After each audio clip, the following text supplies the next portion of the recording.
Jemaat yang dikasihi oleh Tuhan kita Yesus Kristus. Shalom dan selamat pagi buat kita semua. Sebelum kita mendengar firman Tuhan, marilah kita berdoa. Terpujilah nama-Mu ya Allah di dalam Yesus Kristus. Kami bersyukur di pagi ini atas anugerah Tuhan yang menyertai dan memberkati kami, serta memberikan hari yang baru bagi kami untuk dapat melakukan segala aktivitas kami dalam satu hari ini. Kami ingin disapa oleh firman-Mu. Berfirmanlah Tuhan sebab kami siap untuk mendengarkan. Dalam nama Yesus kami berdoa. Amin.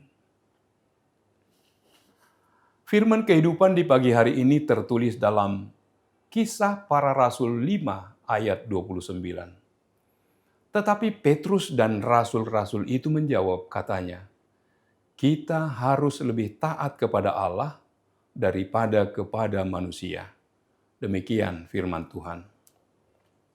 Saudaraku yang dikasihi Kristus, ketaatan kita harus lebih besar kepada Allah daripada kepada manusia. Ketaatan pada Allah adalah salah satu nilai inti dari tindakan iman kita. Nilai ketaatan ini mengandung makna pengucapan syukur kepada Allah, yang pada mulanya tidak didasarkan pada rasa takut yang diwujudkan dalam kerja nyata. Misalnya ketaatan seorang hamba kepada majikannya. Ketaatan pada Allah bukanlah bukti adanya paksaan dari pihak luar yang mewajibkan tiap-tiap pribadi untuk mengikatkan diri padanya. Ketaatan pada Allah mempunyai makna sebagai sebuah kata kerja yang dengan sadar dipilih dan dilakukan oleh masing-masing pribadi yang menempatkannya sebagai salah satu nilai dasar bagi kehidupannya. Ketaatan pada Allah seringkali diidentikan dengan ketaatan seseorang pada agama atau kepercayaan yang dipeluknya. Hal ini terkait dengan sejauh mana seseorang tersebut berafiliasi dengan salah satu institusi agama tertentu. Ketaatan pada Allah juga acap kali dikaitkan dengan pandangan seseorang terhadap agama-agama dan relasi antara agama-agama tersebut. Ketaatan kita kepada Allah harus tampak juga dalam ketaatan kita pada orang tua.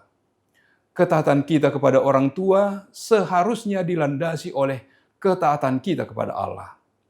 Ketaatan seorang anak dalam keluarga Kristen misalnya, dalam hal berdoa dan membaca Alkitab seharusnya bukan hanya sekedar dilakukan karena diawasi oleh orang tua, melainkan harus berkembang menjadi ketaatan yang berlandaskan hubungan pribadi dengan Tuhan.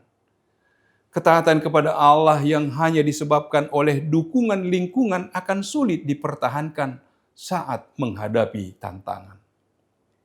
Ketaatan kita kepada Tuhan akan membawa banyak dampak bagi kita. Misalnya, jika kita taat di dalam membaca firman setiap hari, pastinya kita akan memiliki hidup yang dipenuhi oleh damai sejahtera. Tetapi jika kita tidak taat dan malah malas membaca firman Tuhan, jangan heran bila kita rasanya sulit untuk bersyukur dan merasa tenang. Aku berkata kepadamu, sesungguhnya barang siapa menuruti firman-Ku, ia tidak akan mengalami maut sampai selama-lamanya. Yohanes 8 ayat 51. Jika kita taat kepada Tuhan, pada akhirnya kita akan menemukan kehidupan kekal bersamanya di dalam kerajaan surga.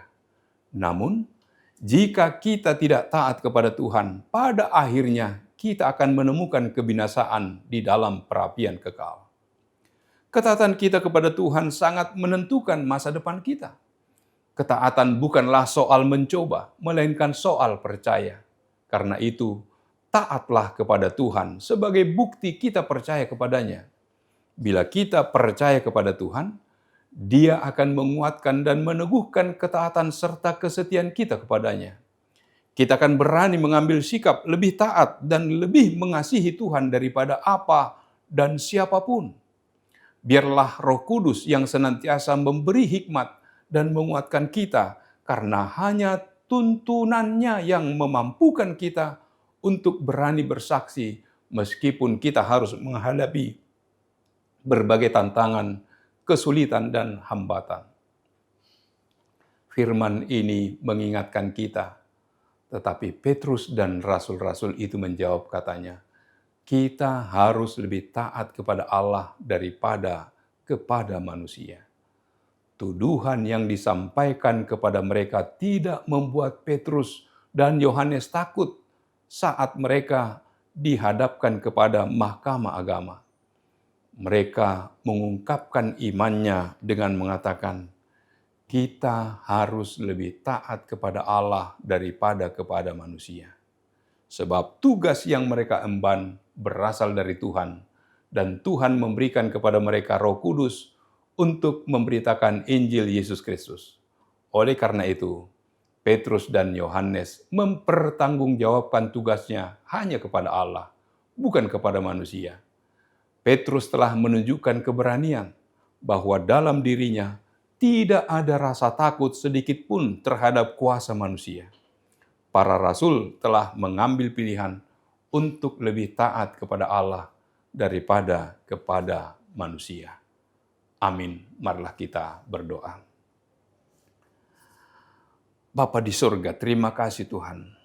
Engkau telah menyapa kami melalui firman-Mu, di mana Petrus dan rasul-rasul memberi jawab, kita harus lebih taat kepada Allah daripada kepada manusia.